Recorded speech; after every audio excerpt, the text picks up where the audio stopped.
We are here to talk about how to get a bloom, hopefully every time. But I thought, well, maybe I should tell you what you need first, what things we're going to use. So first I have a resin cup, and I use the same cup to pour my resin in. I use a little mixer to mix it. I mix it for about 3 minutes, and then I look at it, and as long as there's no lines, as long as it's completely mixed, I know it's okay to use. This is a 1-to-1 resin. It's Texpert. It is a good resin, sometimes a little more bubbly than others, so I do let it sit for longer because the bubbles will rise up out of it. And also with blooms, we have a temperature thing. We want it to be the right temperature before we start our blooms. It's still not there, but I have time because I'm going to go over some other things. Oh, so then my mixer thing, I keep this little stick in a plastic silicone thing because it's easy to clean out and use my stick again the next day. I have scissors because we're going to be using 2 white 6-ounce cups in 1 8-ounce piping bag. I opened it because sometimes they're hard to get apart. These you can get from Amazon, Temu, whatever. I prep it by getting ready and putting the bag in one of my cups. So I have those ready to go. I also have, for later on in the video, alcohol spray, 91 plus. So you can get 99 if you can get it. Sometimes it's hard to get it. I just bought one of these cheap dollar store spritzer bottles, spray bottles, and that's where I keep mine. For what we're doing today, we won't use this and we won't use a torch. So I'm hoping we don't have a lot of bubbles. If I do need to use the torch, I'll use the torch. I don't use an air gun on blooms unless I need to do something special with them, because it does blow your white around. It blows the resin around. So I may be using the torch. We will see. All right. So next, of course, infrared temperature checker. Because with blooms, we need to check the temperature. I'm still not doing it because we're not there yet. All right, so let's see. Of course, you need your coasters or whatever you're gonna do, your cup. You need, if you're not using a mixer, you'll need 2 stir sticks. If you're using a mixer, you need 1 stir stick for your white. Don't forget your protective gear, your gloves, your mask. Then I also have a paper towel and a Pampers Baby Wipe. They both are great for cleaning up. This is really good for wiping your tool that you draw blooms with. And this just cleans up resin like crazy. It's such a great thing to have. So I keep those close. Let's see, Pampers Wipe. For drawing the bloom, you can use the end of a paintbrush, or some people like to use dotting tools. It's a great tool. I should have pulled out the smaller one, but this one I had in reach, so I grabbed it. The good thing about using a dotting tool is that you're pretty certain to not scrape the molds. With the paintbrush, it's a little sharper, so you have to use a little bit more caution. You never want to go down too far in your molds with your paintbrush because you don't want to scrape it. So dotting tool, if you're worried, is a great thing to have. The other thing I have, and it's because I shed a lot and I just removed a piece of hair, is masking tape. Masking tape can be used to remove extra resin from your molds or anything that goes in them. You just give it a little blot and it gets anything out of your mold. It's quick, easy to use. So keep some masking tape around. You'll find that you will use it. Let's see. Next. So we have our resin, and now we want to know what's going in it. For a bloom, just a traditional bloom, you're going to need a white product. In this case, I'm using Casting Craft Opaque Pigment Concentrate. It's very inexpensive, does great blooms. In the United States, you can find it at Hobby Lobby, so that's what we're using. Also, a traditional bloom does have alcohol inks, and we are going to use alcohol inks today, but you can also use resin inks. And you could also color your resin, but we're doing a simple bloom today. So I have my 3 alcohol inks from Ranger. I have quite a collection of alcohol inks that I've been collecting. I have Let's Resin, I have something, Xfinity is a new one, Octopus Fluids. I just keep getting them. But I do enjoy using Ranger, and today we're using flannel, pink sherbet, and eggplant. Next, talking again about your white, I always like to mix a little shimmer into my white. And as you learn more, you'll learn about multiple, where you combine different colors and stuff to pour. But what I'm gonna do is just add a little bit to my white. You could add mica powder, just a tiny bit, and I'll show you when we do that. Or you can buy specialty things to add to it. And this one's from Laura's Art Corner. If you're in the United States, she can get specialty items like octopus fluids and lay res pigment paste. But this is Magnolia Shimmer, and it's gorgeous. So I was trying to decide which one I wanted to use today, and I think I'm gonna go with mica powder, just because you probably don't have this on hand, but you probably have mica powder on hand. I'm gonna drop that back in my little container that it goes in so I don't lose it. I'm gonna give my resin a check. I can feel it's starting to warm up. It's not super warm. I would prefer to be at least 32 degrees Celsius, and that is where we are. That lets me know I can start. I do like to pour sometimes around 35, but I definitely would not pour under 32 degrees Celsius. All right, so let's get going. The first thing that I'm going to do is pour some resin in my molds. With blooms, you don't want to pour too much resin in the bottom of your mold. Sometimes the whites will sink. So it's best just to coat the bottom of your mold. And a lot of times you'll hear me say, let the resin walk to fill the molds on its own. And you'll learn, okay, how much resin is enough. This one looks like it needs a little bit more. Yeah, maybe just a drop more in this one. And sometimes I'll let it walk while I'm mixing my white and keep going. All right, next, for these molds, they take about 2 ounces each on the bottom layer. And then I want 1 ounce for my white.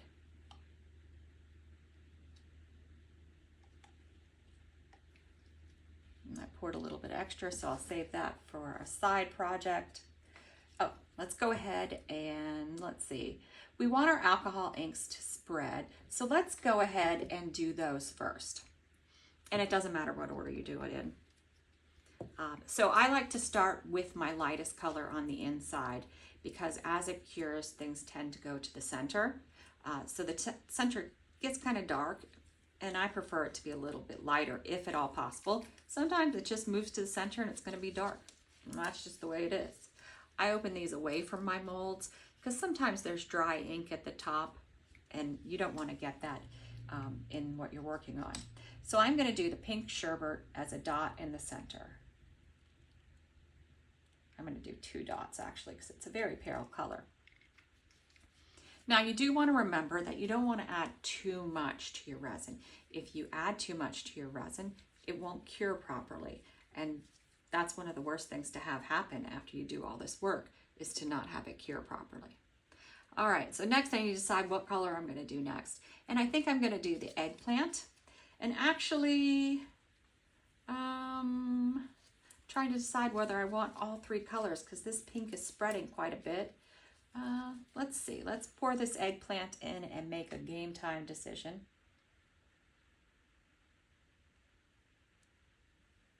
Sometimes they spray out the side. I don't really know why. You see, I don't know if you could see because the camera's kind of far away, but this one's really liking to do it. That's proper English. You see, I add my own commentary as I go along. All right, so that's the eggplant, and that looks really pretty. And I can't remember what the flannel looks like, but I think the game time decision is that we don't need it.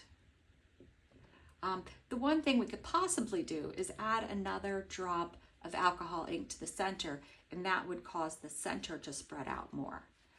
So I think I'm going to add this pink sherbet, just 1 more drop, to the center. And you could slowly watch what it does as it moves out pushes the other alcohol ink out of its way. The eggplant kind of got all over the place. It's on my cup. Those things just happen. That's okay. All right.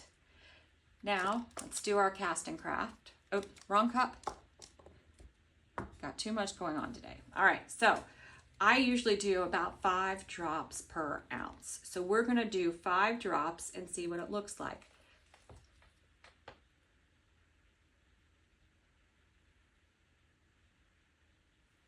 All right. If we need to add more, we will add more.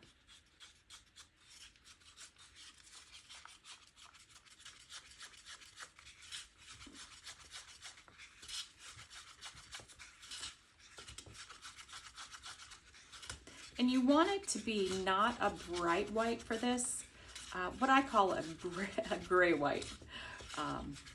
If it's a bright white, then you've put too much in. So let's take a look. That looks just about perfect. And by a bright white, this is like this sort of color. That's too much. So this looks okie dokie. We could add one more, I think, based upon the amount of resin that's in there. Let's go ahead and add one more. So that would be 6 in this ounce. And sometimes I find it's resin dependent.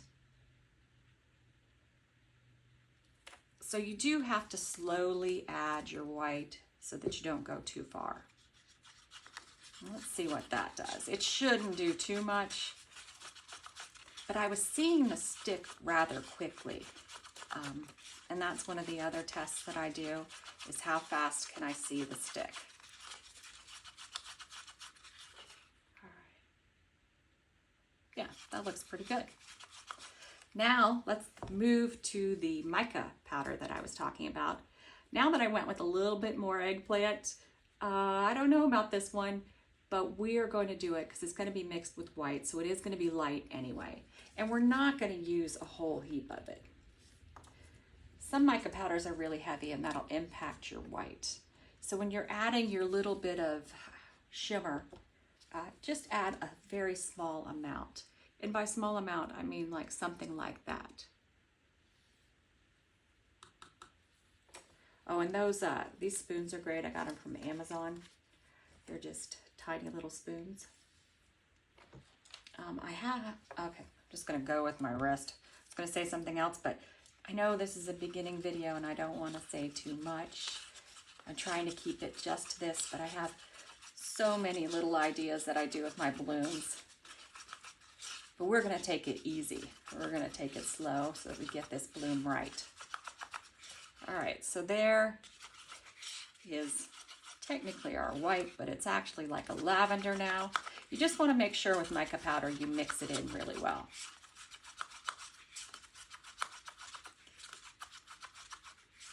Again, only use a very little bit if you're adding something to your white, especially to begin with. All right, now I'm just going to pour it into my cup. Now, let's say you didn't have any piping bags. You see the little spout I'm creating? You can use your cup to pour it into your molds. However, I have found if you're having a problem with blobbies and stuff like that, it's generally has to do with how you're pouring or how much is being put in there. I feel like you have more control with a piping bag, but of course, you can do it this way.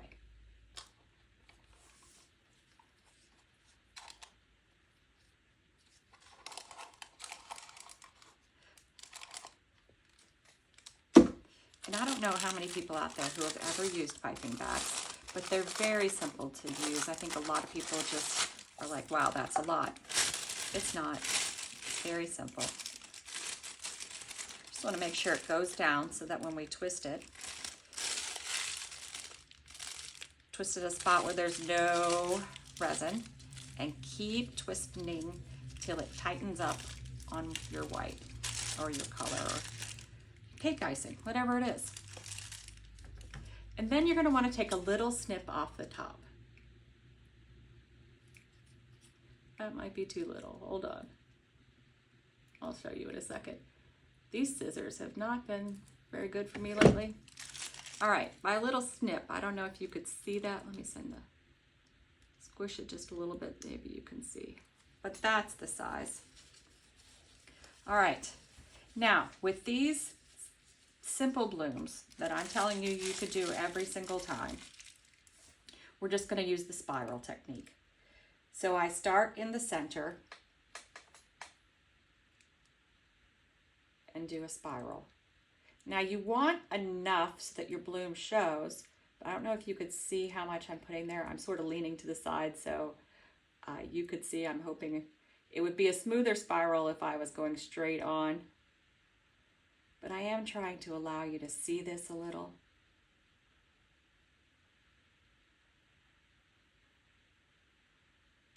All right. As the resin warms, it thickens, so it makes it come out of the bag better. If it's too thin, it's very runny and it just pours out of the bag. All right, so let's do this one, and I'm gonna do it the way I normally would. And it doesn't have to be perfect. Flowers are not perfect if you've ever looked at them. You always have a petal that looks different, or I'm gonna add another little row right here. Now, when you add, like I added that little row, anytime you see a blob, say a blob was right in the center, well, you can take your tool or something. Let me just show you. I'll blob it on purpose. And you take your tool and you could spread it. Now, any center blobs, I usually wait till I'm done drawing my bloom before I mess with those, because the more you mess with the white, the more blurry it gets. That's the best way to describe it. And we don't want blurry white. All right, so now I have my tool that I'm gonna use to draw my bloom. And for these, I'm just gonna do a simple bloom drawing. And as you get more comfortable, you can play with that drawing. So I do innies first. And I try to do them across from each other because I am shooting to hopefully have it in the center, but sometimes I don't get there. And you notice I don't move around too much in the center. I just go in and get out. Again, that's to avoid making my center blurry. And now I'm going to do out. So the ways I was talking about, like you can go all the way to the center and go out, or you can go out the last 3 lines, or whatever you want to do. So for this example, I'm going to show you how going out the last little bit looks.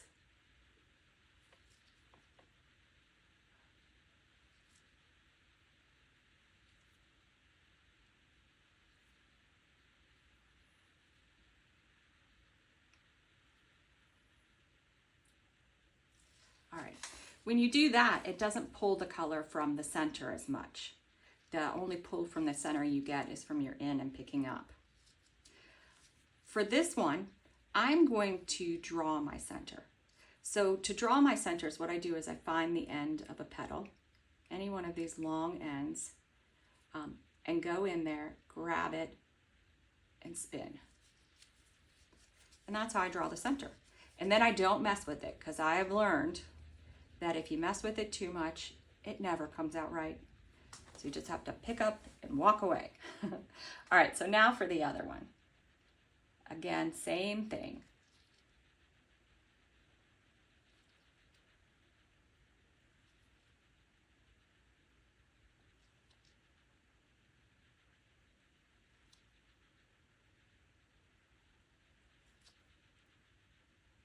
And you could also use the paper towel for this. I'm just using the baby wipe because I had it in my hand. All right, so now for this one, we're gonna go all the way to the center and pull out. So it'll be a slightly different bloom, not too different. But you'll be able to see that pink sherbet is pulled out.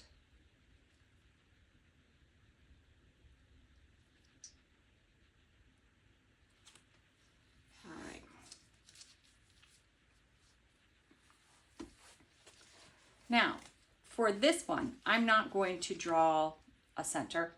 I'm going to use some stones. So this is just crushed glass that you get off of Amazon or Temu.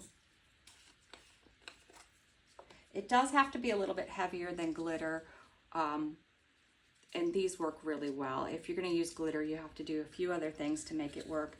But with these stones, it's just very simple.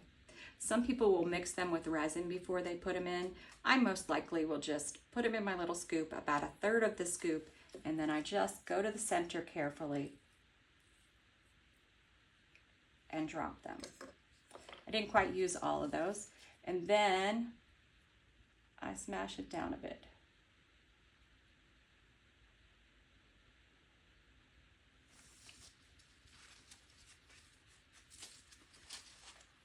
All right. Now I'm looking at it, I don't see too many bubbles, but I am gonna give it a quick shot of heat. Now, because it's alcohol inks, I'm gonna go super fast, but I think it's okay because I don't see bubbles. If I sprayed it with the alcohol spray, it would mess up what I've got going on. So it's super fast. Where you'll mostly discover bubbles are where you drew the lines. Looks pretty good so far. All right, so a little bit later, I'll come back and put a back on these. They're very dark, so I may end up doing a light colored back, but we will see. So I'll see you in a little bit. Hi, we are back to back these. And as you see, they came out very similar, even though we pulled one from the center and this one we didn't pull all the way. Now I'm going to talk about backing a little bit. I went ahead and poured my resin. This is just an extra one that I made with what I had left over, so I'm going to back it at the same time. So I usually do a couple of things for backing. I'll do a mica powder, usually a dark color, but I've been using this a lot lately. It's Chiffon Pearl by Marblers. I just don't think I don't know that light is okay with this. So I am ruling that out. I also will mix this in with mica powders or whatever colors I use to make them more opaque. And this is just ocean white. It's just a white paste. And if I want to make things darker, and I use this resin dye paste in black, it's just a cheap one off Amazon. You can use resin dyes, you can use whatever you want. I'm actually going to use this Liquitex acrylic ink. And this is, what color is it? I didn't put my glasses back on. Rose gold. And I thought, oh, if this works, it'll look cool. But we will see if it works. Backing is always one of the tricky things. I'm gonna give it a little shake. I have 5 ounces of resin here. I am thinking 6 drops. So we'll start with that. Now, acrylic ink does take a little bit more work to stir in, because you see it just went in there in a drop. But these Liquitex ones are really good. Sometimes the cheaper ones online aren't as good. I just ended up throwing one of my acrylic black inks away because it just became lumpy. All right, so we see 5 drops is not going to cut it, because that's what it'll look like on the back. And I wanted something darker. So what I think I'm going to do, in addition to maybe a couple drops more of this acrylic ink, I'm going to use my black paste. Now with this stuff, you don't want to use a lot. So it's good to like pull your stick out. I'm getting kind of low on it, so I hope it comes out fairly simple. I'm just going to do that to start with, just a tiny drop. So I'm going to mix this in because it's going to get really black fast. And you're going to see that. And I'm hoping I didn't get too black too fast, because then we might have to do some more doctoring. All right, so that's really black, but it's got like a brown tinge to it. So it's somewhere where I want to be. And let's do 5 more drops of the Liquitex. Now, as I've mentioned before, if you add too much stuff to resin, it will not cure properly. So we just have to use caution. Now, if this doesn't work, then I have a couple of options. I can use my marblers to try to lighten it and add more shimmer, which may be the direction that we go. You know, make up your own thing. You may be happy with just one thing, but I wanted more shimmer. I kind of lost it. It does have shimmer to it, but it's not exactly what I was thinking for the backs, right? So I need to do something else, because this is not going to be heavy enough. I'm not going to be able to put enough in it for it to stand out. So this is where I'm going to do another doctoring. I'm just going to put a little spoon of this in it, because this will go a long way.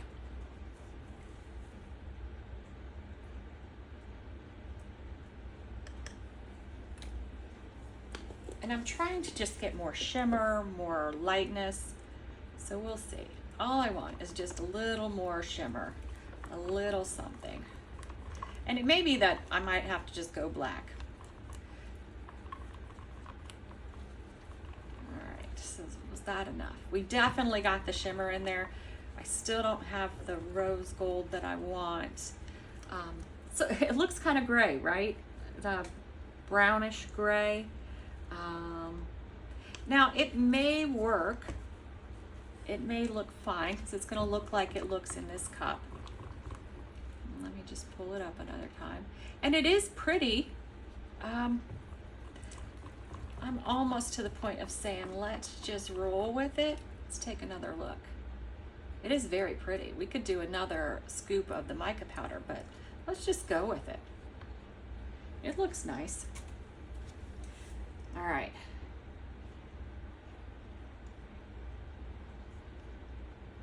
Now the only thing here is just try not to overfill your molds. And I think this is a pretty good amount. That should easily work for all of these molds.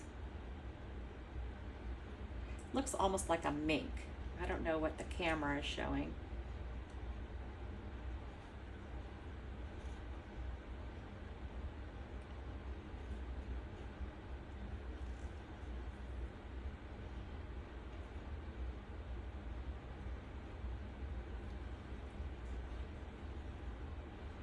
Dumping it all out. Yeah, so it looks like a shimmery mink, and that, it should work fine. We should be good with it. Now, I do want to watch any bubbles that pop up. So I have my alcohol spray, which I can use. The only thing about alcohol spray is it does tend to make the resin expand. So if you already have a full mold, you may not want to use that. I'm gonna move this one around a little bit.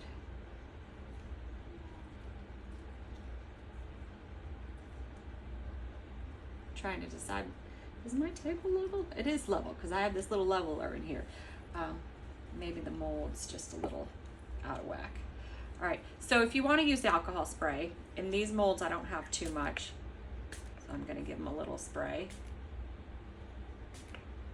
In this one, I don't want to use the alcohol spray because it looks like on the one edge it's already a little high, so I'll give it a little quick burst of torch. All right, now we just wait and see how they come out.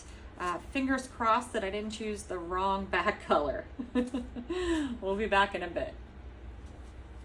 All right, we are back to see how these turned out. I'm a little afraid because I am not crazy about the backing. It wasn't anything like I was expecting or I wanted, but we'll just see. We'll just see.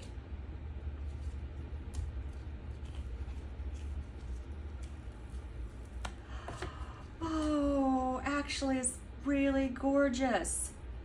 Oh, wow. Look at this one. Very pretty. Oh, and I love the mica powder, the purple mica powder bloom. That is gorgeous. I love it more than I thought I would. I was a little scared, but wow. All right, now this is the one that we put the stones in the center. Look how pretty that turned out too. It's a 3D bloom. And it's just, you can see the layers and see the colors. I don't know how good you can see, but they both turned out really, really nice. Look at that. We had that one other one that I backed because I had extra, so we might as well mold that while we're here. That looks pretty cool too. My white might have been a little heavy for this effect, but looks pretty cool too. All right, well, I hope you guys try this and let me know how it works out for you.